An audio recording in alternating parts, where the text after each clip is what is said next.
Punta tayo sa ano natin, sa kaibigan natin. Sapak na yata tayo doon sa Kwentuhan Brother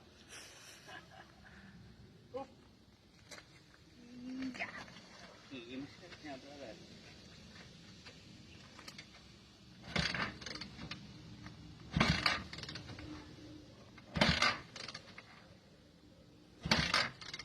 Yung ano ko pala, kalimutan ko. Dali. Pupunta tayo doon sa kaibigan natin. Kalimutan ko yung sombrero. Okay. At tayo ay mamamasyal sa kaibigan natin ngayon.